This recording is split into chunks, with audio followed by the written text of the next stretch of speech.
Hey everyone, welcome to the live stream. Got a little excited and jumped too far. Hope everyone's having a wonderful evening. Hope everybody can hear me. No alcohol tonight. Tonight we are going with the Winter Wonderland Alani, just because I'm tired. So that's what we're going with. Nothing spectacular. I did a poll today in class. I was like, should I do a White Claw tonight or bourbon? And everybody was like, bourbon. And then I got home and I was like, I'm a little too tired. Don't feel like doing alcohol tonight. So we got a lot of stuff to get into. There's a few stories I want to cover. And then we're going to go into a retrospect, as it were. I talked about it a couple of weeks ago. Never had gotten a chance to get around to it between breaking news, things like that. So we're going to work on that tonight.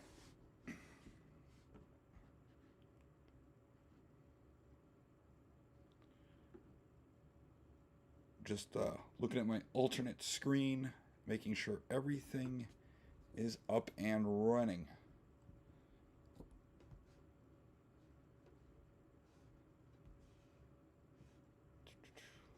There we go. All I was seeing was the opening intro on my secondary screen. It was about a minute behind, so sorry for that pause. All right, let's get into it. We'll jump down the little screen capture here. Bam! All right, first and foremost, down in the description below is going to be a link to the merch store.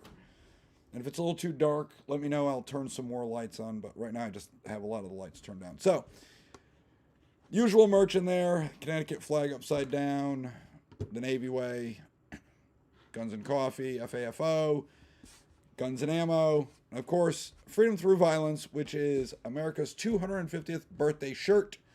It says on the front, it says Freedom Through Violence since 1776. And on the back, it's got our retro logo.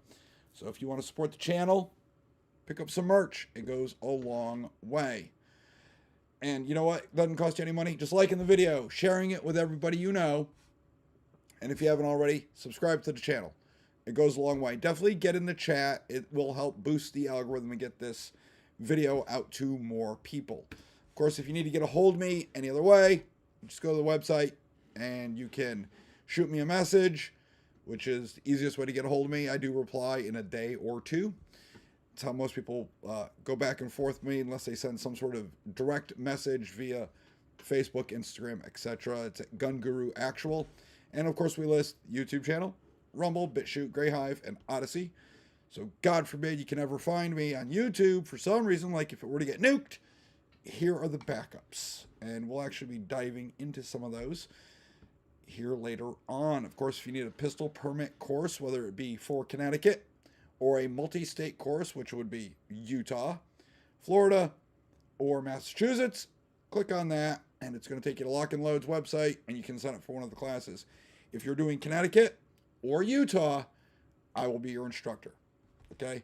And everyone that takes the Utah class knows you go to the website, and there is a link for Utah's laws, so we don't have to spend a huge amount of time going over all the laws that govern Utah, since if you're taking a class with me, you're obviously here in Connecticut. All right, in case you guys didn't see a video I did earlier in the week, Virginia is going down a very, very dark path. So Virginia is joining the club of insane states like Connecticut, New York, Illinois, California. They are advancing a litany of gun bills that are going to pretty much ban what they deem as an assault weapon and a whole bunch of other stuff. A lot of their laws look a lot like ours, the ones that we currently have. But it's actually a whole lot worse. At least in Connecticut, when they pass these laws, we have a grandfather clause. Virginia, they don't get one. So once these bills go through and they're signed into law, all the guns these people own, they can't have, especially magazines. All right, so this article is coming from WFXR. I look at these, and of course, Wavy. Wavy is from where I used to be stationed in Virginia Beach. But Virginia Democrats are moving forward several bills that say they will reduce gun violence in Virginia. Well, I can tell you this. They're not going to reduce any gun violence because it's not the guns, it's the people. So on Monday, the Senate Courts of Justice Committee approved several gun control related bills or related measures. It was straight along the party lines, and the committee approved a bill that would make it a crime to sell, manufacture, or purchase an assault weapon, what they call an assault firearm, which is a new term Virginia has coined. So assault rifles are a real thing. I will never argue that. They are real, and that means it is a select fire rifle. So you can go from safe to single shot or semi-automatic to either burst or full auto. That is an assault rifle. That is a real thing. That is what the military and certain departments, LEOs, have. Assault weapons are a made-up term. Nobody can really define it. It doesn't exist. I do use that term not because I believe they exist, but because that is an actual term the state of Connecticut uses and many other states use with a set definition. So it's proper to use their vernacular when discussing certain things. Now, the assault weapons that I have are just rifles. But in the eyes of Connecticut, there are many, many things that are assault weapons, not just your average AR. If you have a tactical banana that has a threaded end that accepts your whisper pickle, okay, YouTube, calm down, it's a banana with a pickle, then that too is an assault weapon. Ergo, that's a thing. There's a definition. All right. Virginia came up with the assault firearm, which I thought was really, really, really weird. This approach will gradually take the weapons off the street without retroactively making a crime to own a weapon that was legally purchased. The bill's author, Senate Saddam Salim, said. Listen, when I looked at the actual bill, which is right here, it is Senate Bill 7049. There is no carve-outs for a grandfather clause. And their definition of an assault firearm is a semi-automatic centered-fired rifle or pistol. So there's a lot of guns that get grouped into it. And then they go through discussing all of the different components. Again, here I am, the screen capture wasn't working. Y'all should have said something. All right, sorry about that. I had to restart the screen capture. You guys were stuck on that one page. They have that long definition, and it encompasses a lot of guns. There are extra fees for transactions when you go to transfer guns. So all licensed firearm dealers shall collect a $2 fee for every transaction for a criminal history record information check, so your next check. If you are an out-of-state person, you will be charged $5. So you're being punished because you're out of state. That's nice. And the FFLs have to provide this money once a month to the state police, etc.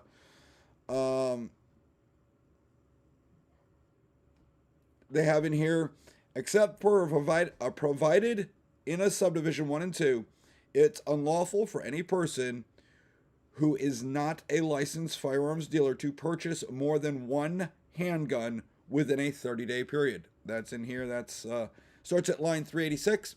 Now, the problem with this one is it's already been found unconstitutional. Not at the Supreme Court level, but at a circuit court level. Where, you may ask? California. So California had this, and their circuit court said, no, you can't do that. That's unconstitutional. So it fell. Virginia, they're jumping all over it. They're going to push it through. So all of these things, I'm sure, will be argued and they'll sue and all this other stuff. So I'm sure it'll make its way through the courts. Hopefully something will go to the Supreme Court. And I wanted to get all the way to the back where it says, sale transfer of certain firearms magazines will be prohibited, and it lists its penalty. It says large capacity ammunition feeding devices, which means a magazine, a belt or a drum, a feed strip or similar device with a capacity of or that can be readily restored or converted to accept more than 10 rounds of ammunition, but does not include an attached tubular device designed to accept more than 10 rounds of ammunition, but so on and so forth. 22 calibers are exempt. So the way this reads, if you haven't seen the video I did about Virginia, when you look at the standard magazine that you buy here in Connecticut that is a 10 rounder, I'm not going to explain how to do it, but you can easily convert them to normal. That's what you can do. I mean, it's a crime. It's against the law, so I don't recommend you do that. But most of these magazines are just plastic or metal, and there are plenty of ways to modify them to fit the full amount of ammunition they're designed to do. So this law, again, isn't going to do anything. It only, like I always say, it will only affect the law-abiding citizen. All the criminals are still going to do criminal things because they don't care about the law. If they did, they wouldn't be criminals. I'm just saying. Little hood boogers are going to be doing hood booger stuff. So, yes, Virginia is going down a dark path, but there is a light at the end of the tunnel. In case you didn't see, Grant v. Lamont, which is now Grant v. Higgins, is listed for conference. No, it has not been picked up by the Supreme Court, but it's at least listed for February 20th to be heard to see if they pick it up for cert. Now, I'm not saying they can't kick it down the road some more, but at least it's listed to be heard. And remember, they've combined Grant v. Lamont, or Grant v. Higgins, and I think it's Flanagan v. Lamont, or something like that. It's the one coming from, this one is from SAF, and the other one is from Nagar. They've combined them, so they'll hear them. Cook County, the one coming out of Illinois, is still a standalone. Thus, there's still hope for that. So if they don't pick ours up, they might pick theirs up. They might take all of them, combine them into one big, beautiful court case. Let's hope they do. And if they do, and they find in our favor, yes, it's going to come back to where we can have AR-15s and the such. And Virginia's crazy law that's banning assault firearms would just go away. It would be found unconstitutional at the federal level. Now, I did do another video earlier in the week because we had SAF put forward their brief dealing with this case, and they gave rather good arguments. Then the state of Connecticut kept stalling and dragging their feet, and they finally were forced to provide their brief to the Supreme Court. I did cover that. Their brief, I should say, for the case was sad. The beginning part was cut and paste from the Nagar case. It's a sad argument of playing on the heartstrings of the tragedy of Sandy Hook. And then they gave some really ridiculous reasons why the Supreme Court shouldn't pick this case up. Last week, the Second Amendment Foundation was able to respond to the state of Connecticut. And their new brief absolutely eviscerated the state's arguments. So hopefully, fingers crossed, this will get heard, picked up for cert, and we can finally get an answer. Are states allowed to ban the most commonly owned rifle in America? Now, if we go through Bruin and Heller and we look at the text, history, and tradition, the answer is obviously no. The Supreme Court has even said all these lower courts keep ruling wrong. So it's time that they pick one up. I mean, that was one of the state's arguments. The Connecticut argued, it's like, well, none of the circuit courts have disagreed. They all said we could ban this. Yeah, but when you look at why they say they could ban it, they all have different reasons. And most of them are just like botched abortions of Bruin and Heller. Connecticut literally argued that they deem ARs dangerous and that's why they did it. It's just because they said they're dangerous. All guns are dangerous. That's not a good enough excuse. So let's hope and pray this gets picked up. I'm following it closely. When I hear something, I will definitely let you guys know. But we got time. We got like 21 days. So hopefully the Supreme Court doesn't kick this damn thing down the road again like they did with the Snopes case. They kicked that bad boy down the road like 5 or 6 times, and then they finally said, nah, we don't want to hear it. That's when Gorsuch came out and said, listen, I know you're all upset. We want to hear one of these cases. We're just waiting to see a really good one, and we think we're going to see one in the next term or two. Well, that was last term. We're in the new term, and we've got the Cook County case and the 2 from Connecticut. One is a standalone like AR and magazine ban versus the Grant v. Lamont one, which is now Grant v. Higgins, was an injunction to stop the things that happened in HB 6667 when it came to banning others and ARs. We asked for an injunction. We went to the Second Circuit Court of Appeals. We started with New Haven. They said nothing, went to the Second Circuit, and the state argued at that point, there's no evidence that we're going to enforce this law. So the Second Circuit said, no injunction, there's no evidence the state of Connecticut is going to enforce this. And then they turned around and they enforced it in the most draconian way they could, and that's that single mom from Plymouth, Connecticut, who does have court coming up next month. Again, I would love to provide you guys more information on it, but I've been blocked by her and I can't get any responses, and I'm pretty sure it's because her lawyers have recommended to her that she do that, stop talking to me. I'm sure it wasn't helping the case, since I was told that the state of Connecticut and their legal team were watching these videos. So, hi legal team, I think you're a bunch of, I'm not going to say anything. I don't want to get in trouble. But they were watching it mainly because I said, here's the law. Did she follow the law? Technically, no. She didn't. It said you had to do these things, and she didn't. But it wasn't the end of the world. She literally could have built a compliant AR with a fixed magazine. Then she wouldn't have to have done anything.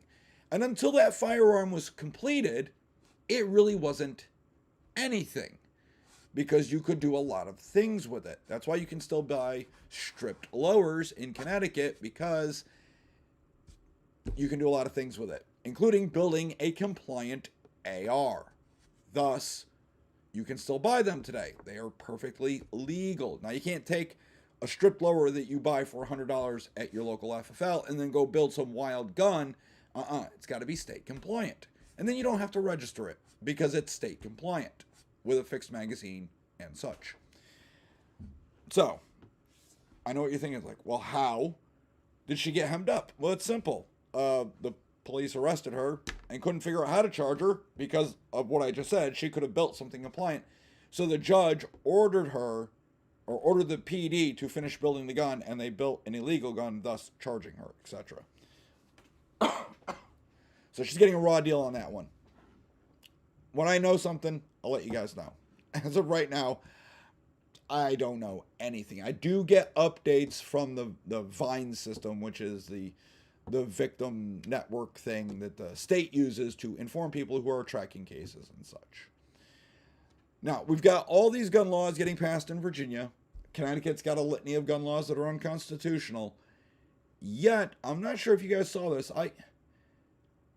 I just wanted to show you how gun laws don't work. They don't work for those that don't care about the laws. This popped up into my feed. And I want to make sure you guys see it. So, sorry about the noise. But this is coming from David J. Harris Jr. It's on Facebook. I did share it to my timeline. And it says right here, 3 illegal aliens were just arrested after firing guns on a packed Texas highway in a road rage incident, even opening fire on a family with children. So I'm going to play it for you and let you see what this is all about. And let me know what gun laws we have in place today that would have stopped any of this.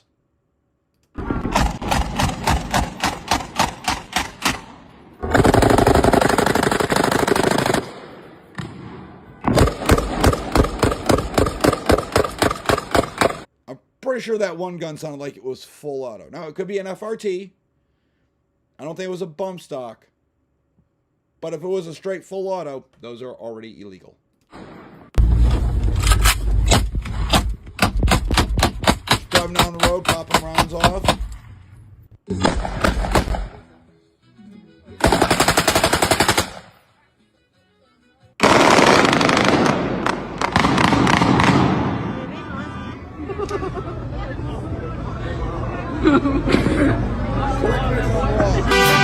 I'm pretty sure everything you just watched, we have laws against. Yet it didn't stop them. Granted, they were arrested, and this is Texas. So I'm pretty sure they're going to be prosecuted to the fullest extent of Texas law. If this were Connecticut, pretty sure they'd have just been released, told, shame on you, you shouldn't have done that. And if you wanted them prosecuted, you'd probably be called a racist or heartless or something. So, I did share this earlier, and this is what I wanted to talk to you guys about. This is irritating. This is coming from Everytown for Gun Safety. It says, firearms are the leading cause of death for American children and teens. Firearms, 3,865. Motor vehicle accidents, 3,709. You can see the numbers. Now, this is from, or I should say, since 2020. Now, if you look all the way at the bottom, everytownresearch.org, this is from the CDC Wonder, Provisional Mortality Statistics, multiple causes of death for 2024, ages 1 through 19. They're making this sound like American children and teens. They're making it sound like they're kids, but they're including data from adults. 18 and 19, you're adults. Granted, you're in your teens, you're still adults under the eyes of the law. So this data is really skewed. You got to take them out. And there's a lot of data that's shoved in here. They just make it look like it's horrifying. If we pull out a bunch of data and we go into these stats, you can see what is included in everything. And then if you start pulling these out, the numbers drop dramatically. Now, to help figure all of this out rather quickly, granted, take it with a grain of salt, I went to everybody's favorite ChatGPT, and I asked it. And I asked it to exclude 18 and 19-year-olds. And this is what we got. Ages 1 to 17 for recent years. Number 1, cause of death of children and teens, excluding 18 and 19-year-olds, unintentional injuries, accidents, motor vehicle crashes, drownings, falls, and poisonings. Historically, the leading cause of death among children ages 1 to 17. Motor vehicle crashes in particular account for a large share of accidental deaths. Now we get to number 2, the firearm-related injuries. This will include homicides, suicides, and unintentional shootings. Again, I excluded 18 and 19-year-olds because they're adults. Now, when it comes to the homicides, this will include gang violence from Chirac, LA, San Francisco. Anywhere you have gang violence, they're usually kids. Look at Connecticut. gang violence. They're kids. Okay, they're like 15, 16, 17 years old.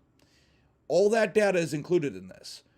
So even if we took out the if we took the gang related stuff out, these numbers would drop dramatically. So it says in summary, oh, well, I can continue on. It's firearm related injuries, very high and close to number one motor vehicle deaths, and among older teens such as 15 to 17, maybe more common in car crash deaths. Yep, that's when kids are learning to drive, etc. Overall, when you remove 18 and 19-year-olds, the number of firearm deaths and vehicle crashes in 2020 to 2022 are very close, with some analyses showing motor vehicle deaths slightly higher for 1 to 17 groups. And that's coming from Snopes. So in summary, unintentional injuries, accidents, are generally the leading cause of death in children and teens ages 1 to 17. Firearm-related injuries are among the leading cause and may surpass some other categories, especially in older teens, gang violence, but are not clearly the number one cause when ages 18 and 19 are excluded. They skewed the data. That's what I'm trying to point out. It's statistics, guys, and I don't know if you've ever taken statistics, but you're able to manipulate numbers to get the answer you want. It's not hard. Now, I hate statistics. When I got my master's degree, I had plenty of statistics classes, and we literally learned how to manipulate numbers ethically and unethically when it came to business. Basically, how to cook the books using stats. And then they list important context. Again, remember, it's ChatGPT, so take it with a grain of salt. I didn't have time to pull Grok up, but I wanted you guys to see this. These categories combine many specific causes under a broader group. All accidents, all firearms deaths are put together. Among disease causes like cancer and heart disease, there is much further down. Well, yeah, they talk about illnesses further down because people used to say, oh, it's cancer. Illnesses are further down. Usually, number one is going to be accidents, and that includes everything from kids running out into the road to mom and dad are in a car accident with the kids, all of it. But when we remove a certain data group, firearms are not number one. So when we look at this, it's a lie. It's a lie, including 18 and 19-year-olds.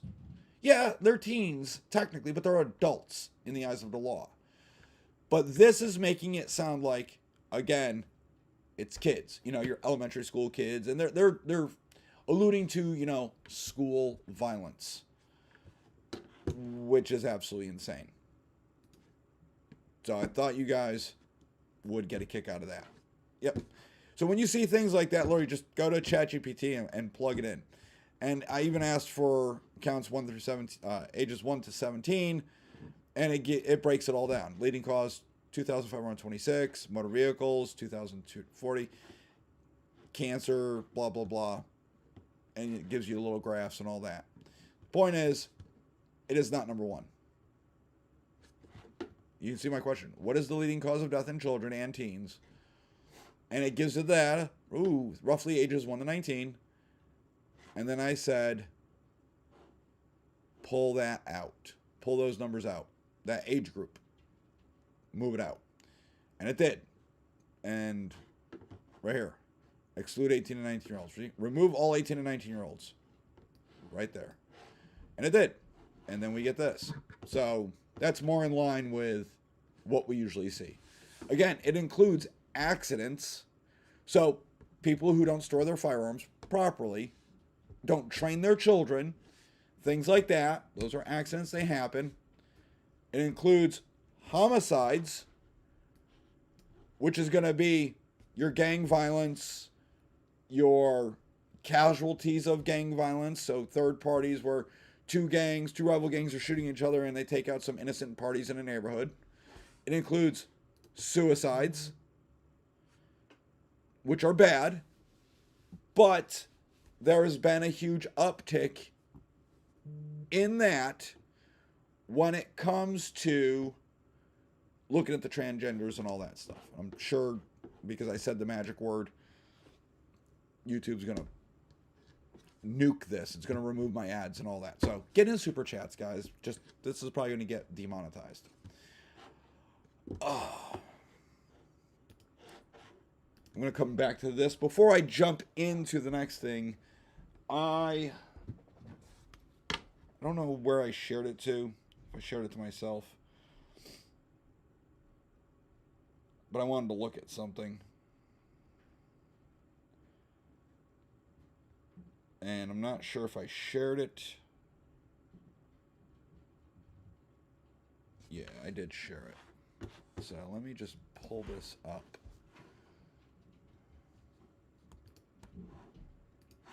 I wanted to show you guys this.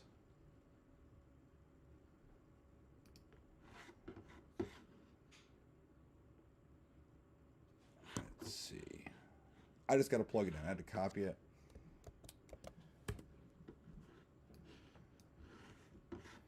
When we're talking about children and all that stuff, I saw this and I thought it was interesting and I wanted to pull it up. So let me jump to this and bring this up. Okay. Judge upholds a $10 million jury award for NN teacher shot by a first grader. NN is Newport News. This is from Wavy. Following a November jury verdict that awarded a former elementary school teacher, Abigail Zwerner, a $10 million finding, a judge denied motions Friday seeking to overturn it. They appealed it, basically. The Zwerner was shot by a first grade classroom student January of 2023. Kid was 6. Former assistant principal Ebony Parker was working that day when Zwerner was shot. The bullet passed through Zwerner's hand and struck her near her left shoulder. The jury found that Parker was negligent and led to the shooting incident. So the teacher heard from other kids that that kid had a firearm. She, as a responsible teacher, informed the administration and they ignored her. They're like, whatever. Turns out the kid did bring a gun to school. And the kid shot the teacher. The teacher was trying to take the gun away when the kid pulled it out in class. Now, the state argued, this is the best part, guys. This is what I want to show you. The state argued that the job of a first grade teacher does carry the risk of being attacked by a younger student. No, I don't think the job of a first grade teacher carries the risk of being attacked by the students, let alone shot. But they're like, it happens. You know, when you get a job as a teacher, you just assume the kids are going to attack you. That's insane. Anyways, she won $10 million. The state appealed it. They wanted it overturned. And yesterday, the judge said no. So she's going to get her money, which is good.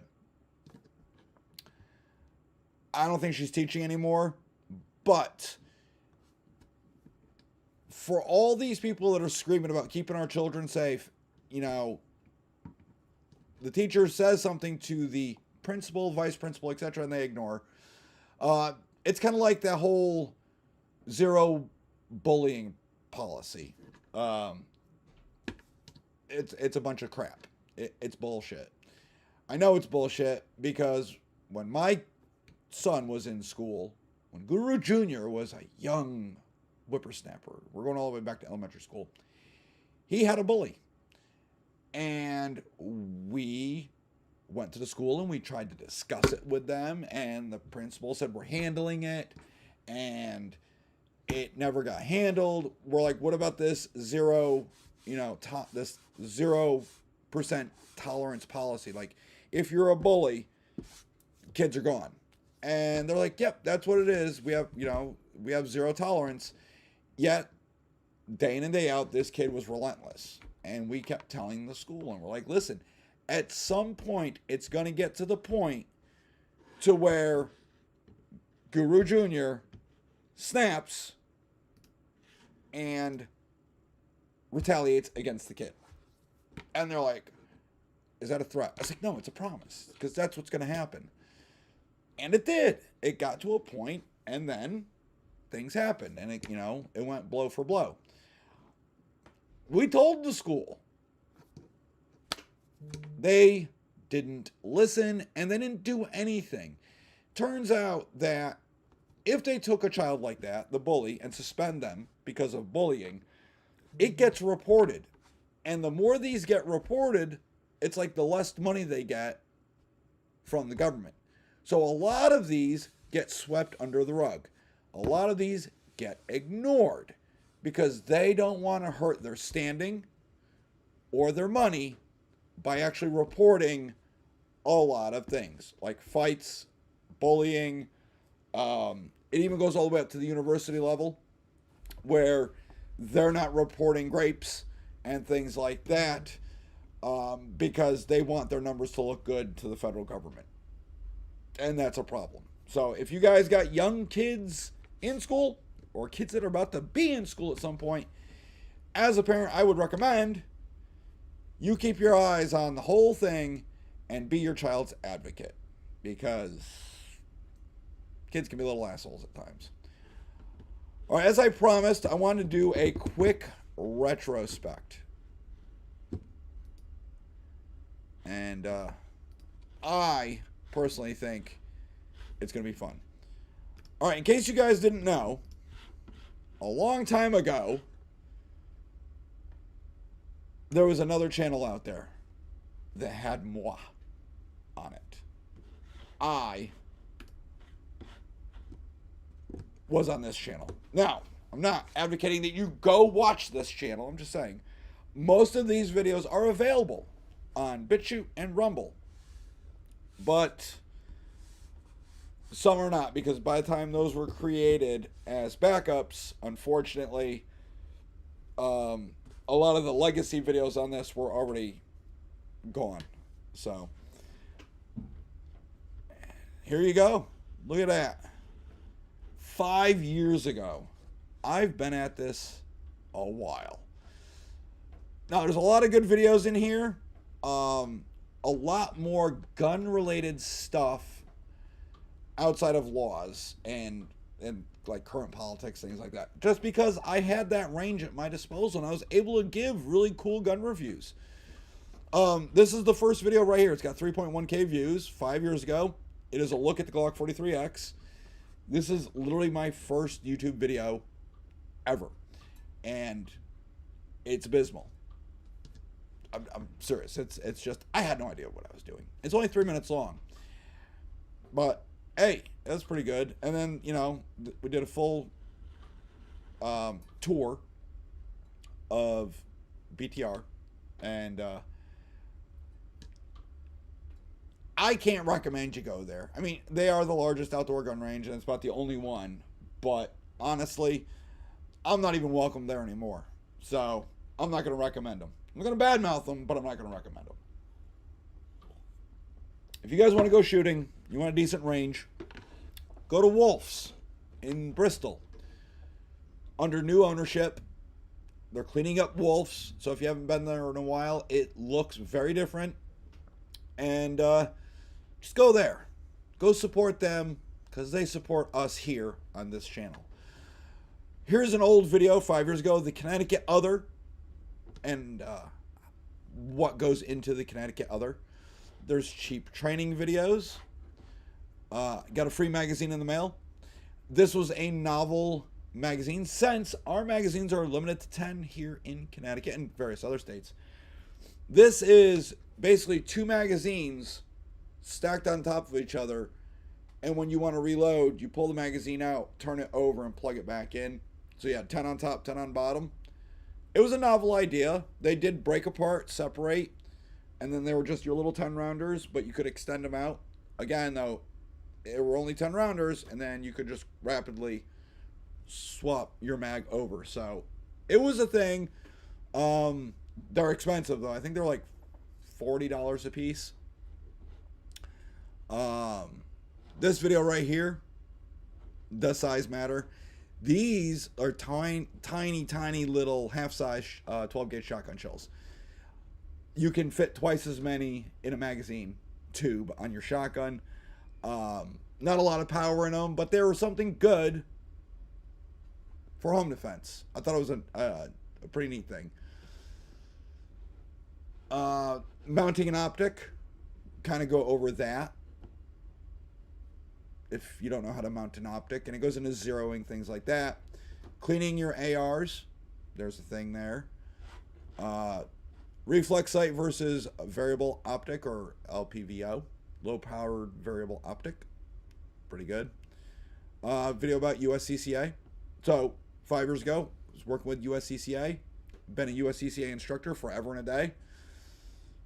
So we support them, they support us. ATF brace band. This is the original brace band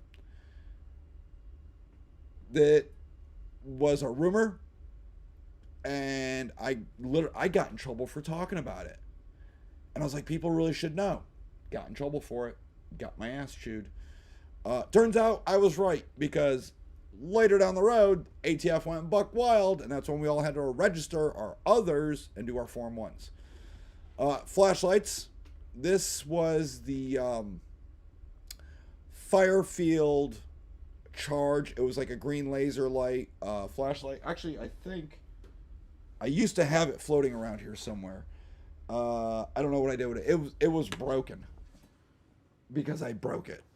I broke these things on purpose. I wanted to see what they could handle. It was pretty good for what it was. I think, I don't know if I tossed it or not, but I mean, I run PECs now, so I run PEC 15s on both mine. There's a good video right there. We're not at BTR. We're actually somewhere out. It's a secret location, but it's a whole bunch of veterans out there. We're having a blast. I did a little video. It was for Killfoot Clothing, which has now closed up shop. But it was a pretty cool veteran clothing company here in Connecticut. We're just trying to help them. We have the Firefield Barrage review. That was fun. That right there, that firearm you see landing upside down, that's one of mine. I threw it, I kicked it, I dropped it on the sight, and it worked. I mean, the sight held 0. For being a Amazon grade optic from Firefield, it did pretty well. I'm not complaining. I'm not saying that they're garbage. I mean, if you have the money, obviously buy an EOTech or something like that. But this, it wasn't bad. It did what it had to do. And, you know, I run them still. They hold 0. That's great. That's all I need. A little red dot that holds 0. It's fine. I mean, there are better products out there, but hey, if it works, it works. There's a 1911 review, and then we start with our rental gun case, so the 357 review. Some training day, Smith & Wesson 4506-1, 14K views. That was a fun gun to shoot, and if you're not sure what it is, it was literally the handguns Denzel Washington used in the movie Training Day. It was pretty good. There's an M&P EZ 380 review. I'm not a big fan of the EZ, but hey, that's your jam, that's your jam. So we talk about optics, Smith & Wesson Model 15, 2-point sling system from VTAC. I still run VTAC slings. That is my gun. That is my sling. Did a review on it on this channel. It is what it is. We got some carbine drills. Some decent videos in here. There's a lot of them, guys. I mean, the views were kind of meh, but it is 5 years ago, and it was a small fledgling channel. There was a constant battle. A lot of AR stuff, holsters, all that. The Tippmann review, 73K. That is not bad. 73K views. The Tippmann, this is one of the first Tippmanns to be released. So I have an M&P 1522. I love that little 22 AR style. It works. It's all plastic, but it's a 22. The Tippmann are all aluminum. so they've got some heft to them, and they feel rugged. It feels like you could abuse them a little bit, and they'll keep going. If you want a Tippmann, Lock and Load in Southington sells Tippmanns. Go there. They've got some new ones in stock. And because it is a 22 LR, it's rimfire, thus you can remove the magazine. They don't have to be pinned and welded and all that stuff. Go over some home defense stuff there. This one right here, the Saturday Night Special one. This is a little Derringer. That is probably one of the sketchiest handguns I've ever shot. I was so worried it was going to blow up my hand. Shout out to Dan. That was his. My buddy Dan. Dan is the man, and he let me shoot the Derringer, and I was really nervous. The Frankenblaster was also Dan's, and that was a cobbled together gun. So it was like a Anderson lower with a different upper, and it was a bunch of just mixed matched parts from different companies to make a really sweet shooting gun. I can't complain. Some more stuff right here. I broke 2 fingers. I did a video on breaking 2 fingers. Literally, there's an X. That's my literal X-ray of 2 broken fingers. But I was talking about, because I'm right-handed, I couldn't carry a gun on my right side. My right hand had 2 broken fingers. So I had to transition to carrying on my left side. And that's why I always preach to people, yes, you should shoot with your main proper hand, right? If you're right-handed, you should mainly shoot right-handed. But you also want to be proficient with your left hand. Kind of the point. I practice with both. I am a right-handed shooter. I am right-eye dominant. But I broke 2 fingers and I had to carry a gun on my left side because I was not going to not carry a gun. I know you're all thinking, Todd, how on earth did you break 2 fingers? Well, it's easy. I slipped down some stairs holding a Krispy Kreme donut, and I reached out and I grabbed the tailgate of a Kubota, and my grip is stronger than my bones. I snapped 2 fingers, and I dropped my donut. Now, I laughed because I felt stupid. I was miffed because I dropped the donut, and then I was shocked that one of my fingers was at a 45-degree angle, and it was very, very gross. So I did what any normal person would do. I grabbed it, pulled on it, straightened it out, and put it back because it was really gross. It never even occurred to me that's not normal. But then I called Mrs. Guru, and I was like, hey, I explained what happened. She laughed, and then I said, do you think I need x-rays? And she was silent. Then she yelled, said, yes, you need x-rays. I was like, okay. Went, picked her up, went out to the VA. Turns out I broke 2 fingers in 4 different locations on each finger. But the doctor did say that whoever set my finger did a stellar job. And I told him I did it 3 seconds after I noticed my finger was at a 45 because it was gross. And he told me I shouldn't have done that. But I wasn't thinking. I just wanted my finger straight. And I knew in the back of my mind, if I didn't do it right then and there, while the adrenaline was rushing through my body, because I didn't feel anything, if I had waited, it would have been horrible. So I straightened my own finger out, and it didn't hurt. It hurt by the time I got to the hospital, though. So I'm glad I did it right away. There's a ton of videos in here. Oh, you know, I actually had fun doing these, but it was a constant battle all the time. If you look at the run times, like 11 minutes, 25, 15, 12, they did not like the content I was providing. They wanted a short video to just showcase, like, selling a widget. Like, oh my God, look, here's this thing. You could buy this in the gun store. Buy it. And that's it. That's what they wanted. I'm like, you can't do that. That is not what YouTube is designed for. It is long-term format, and you should do a full review, etc. And they never wanted to hear it because what do I know? That's what I was always told. What do you know? I only have a master's degree in this. So there's a lot of cool videos in there. And then there's a huge jump. So 4 years, 4 years, 4 years. 3 years. Wow. There's a big gap there. You know why? I stopped making videos. It was quiet quitting. I was like, I'm not doing it. I'm not doing it. Nope. Then I got in trouble. I got yelled at. So I did one. And then I stopped. And we kind of picked it up. They kind of relented and let me do my thing. And I had fun. So there's some good ones in here. 31 minutes, 16 minutes. These are pretty good gun reviews, like the Shadow Systems, budget guns, Iron Sights versus your Red Dots, Mossberg, the MC2 SC. This was really cool. This was brand new from Mossberg. We were able to get our hands on it, and I was able to review it. And then 2 years ago, and then they stopped. You know why? Because I quit. Like, rage quit. And we did a whole video about me rage quitting. There you go. Now, if you look at the videos, 1 minute. There's a longer one, 3 minutes, 5 minutes, 8 minutes. This is the guy that replaced me after about a year.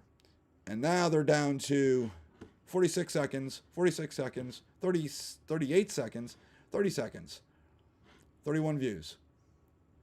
They're going from a couple of K in views per video. Right? I mean, these are in the hundreds. My heart just wasn't in it, guys. 8.6, 1.9 to 31. And I don't care. It's got nothing to do with me. I had one goal originally in mind, and that was to crush their channel. Which, because of all of you, I was able to do. They're at like 2K. I wanted to provide the laws, the things that were happening in our state. I wanted people to be aware because I really don't want you guys getting in trouble. And I know you can't all pay attention to everything that's happening in the state of Connecticut when it comes to the Second Amendment. I get it. You have lives. But I thought if I could pay attention for you and then provide you the information and break it down, not so much in legal terms, like reading all of this type of stuff, it's very confusing, but break it down into standard English, right? The layman. That's one of my biggest pet peeves when I watch the Armed Scholars channel. He uses all the big lawyer words, and I'm like, okay, that's great, but most people don't know what that means. He's using the legalese. He's literally a lawyer. I try to keep it simple. And if I don't know a certain word, I'm like, I don't know what that means. I try to look it up and figure out what it means and put it in context for you guys so I can break it down. And be like, all right, here is what it means. That's it. Or what I think it means.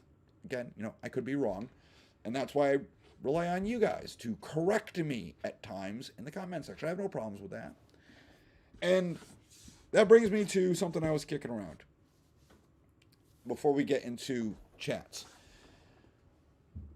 We have a pretty good community here. We have a great group of people, a good mix.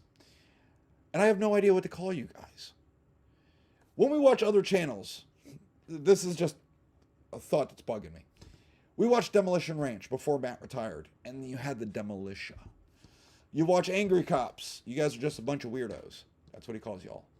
Every channel, when they have a large enough community, they call their community something. Guys, help me out here.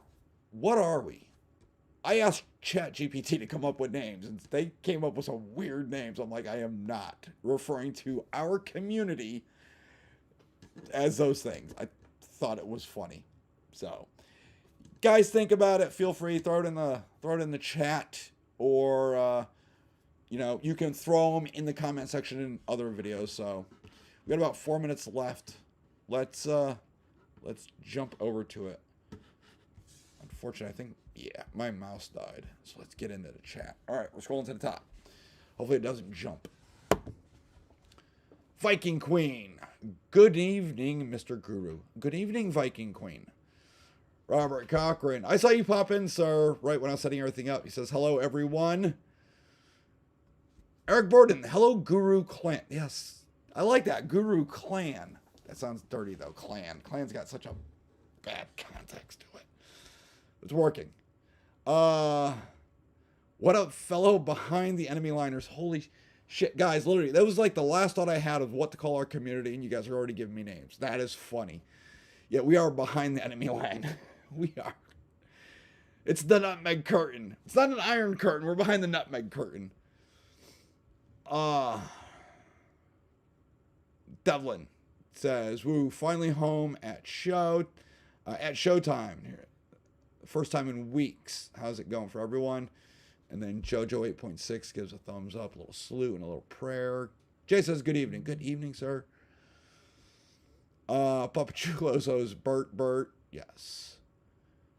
JoJo, damn hood boogers. Yes, the hood boogers suck.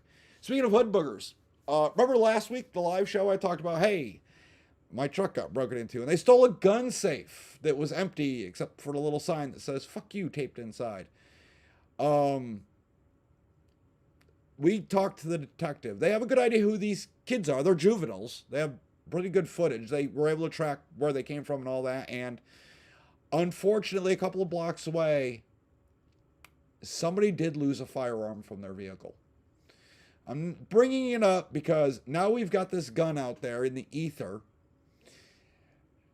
Someone left it in their vehicle unsecure. Maybe it was secure. I don't know the details. But like I tell my classes, never leave a firearm in your vehicle, whether it's in a safe, a locked glove box. Never, ever leave it there. Always bring it with you. Always. Because things like this happen. That's why I think that the town is taking it seriously, because my gun safe went missing and then somebody actually lost a gun. Chewing Bubblegum says, Connecticut brief only referenced assault weapons. From what I recall, it didn't even refer to magazines even once. So the Grant v. Lamont case didn't talk about magazines. That was specifically for an injunction on the ARs. The Flanagan v. Lamont one was ARs and magazines, and they have combined them now, so the magazines are there. True Bubblegum says, if Alito and Thomas don't decide to retire during Trump's term, they'll most likely be looking for a majority liberal court if the Democrat president gets in 2028. Listen, they're probably going to stack the courts. They already said they want to.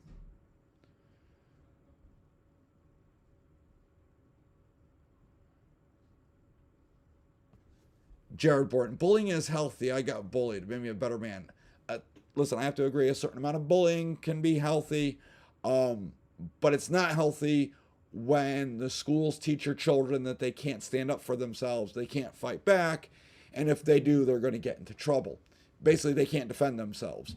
So they're supposed to just take it. We warned the school. Jared says he hates Blue Trail Range.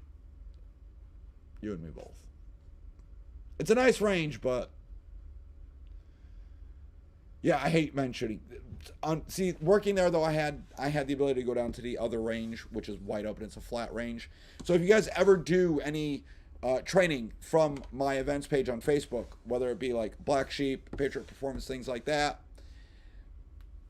they're all going to be at the flat range at Blue Trail. Most of them. Delta Arsenal is the best range. Delta Arsenal is pretty good, but watch your lead levels. They'll creep up. I'm going to grab a couple of more. It is 2000. Let's see. I'm looking for a good one.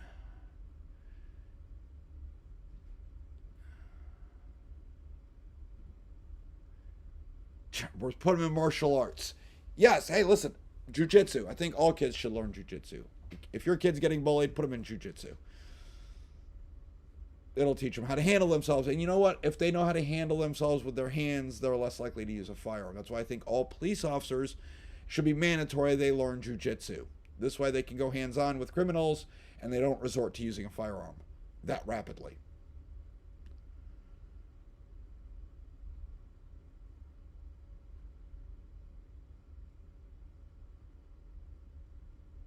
All right, so this one. Hello, Gun. Do you personally think the AR magazine restriction will be removed in the near future? I think it's unconstitutional, and if it ever makes it to the Supreme Court, they will find it unconstitutional, but until then, we are stuck with it. 10 rounds is an arbitrary number. We're going to grab one more, And then we're going to go.